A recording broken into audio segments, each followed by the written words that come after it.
सिरमौर जिला में बाबा साहेब सम्मान अभियान आयोजित किया गया, जिसमें प्रतिपक्ष नेता जयराम ठाकुर मौजूद रहे। इस दौरान उन्होंने डॉक्टर भीमराव अंबेडकर और वल्लभ भाई पटेल की आजादी में दिए योगदान को याद किया। वहीं उन्होंने पत्रकार वार्ता कर कहा कि आजादी की लड़ाई के बाद देश के सामने दो प्रमुख चुनौतियां थी। पहली चुनौती 500 से ज्यादा रियासतों का विलय करना और दूसरी चुनौती देश को एक बेहतरीन संविधान देना, जो हर देशवासी के सम्मान, स्वाभिमान और अधिकारों का संरक्षण कर सके तथा भारत को एक लोकतांत्रिक देश के रूप में आगे ले जा सके।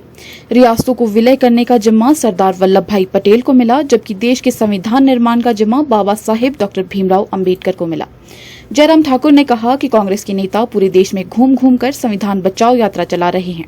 और संविधान खतरे में है का नारा दे रहे हैं, जबकि संविधान दुनिया के सबसे मजबूत नेता नरेंद्र मोदी के नेतृत्व में पूर्णतः सुरक्षित है और कांग्रेस पार्टी ही खतरे में है। मन की बात थी और मन की बात के संदर्भ में मैं आदरणीय प्रधानमंत्री जी को इस बात के लिए बधाई देता हूं कि बहुत लंबा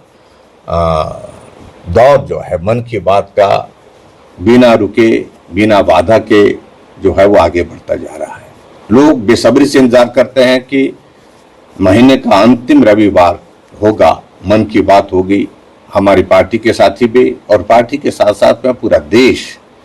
पूरी दुनिया मन की बात को सुनते हैं, जिसके माध्यम से प्रधानमंत्री जी बहुत सारे ऐसे तथ्य को, ऐसी जानकारियों को लोगों के सामने, देश भर के लोगों के सामने प्रस्तुत करते हैं, जहां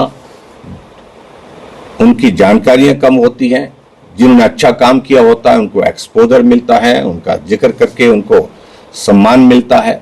और उसके साथ साथ में नौजवानों के लिए बहुत बड़ी प्रेरणा मिलती है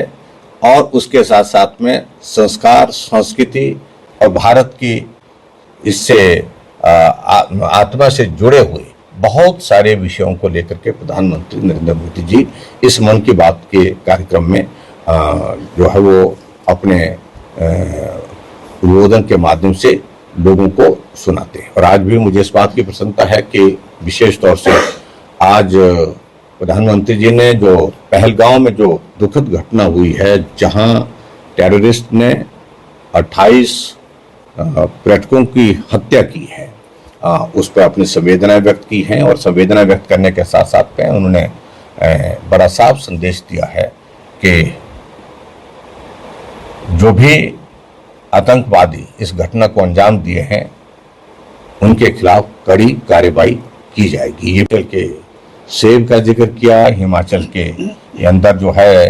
केसर की खेती से संबंधित जो है उसका भी जिक्र किया और मुझे इस बात की खुशी है, छोटा है प्रदेश हिमाचल प्रदेश, लेकिन उसके बावजूद भी हिमाचल प्रदेश का सदैव उनके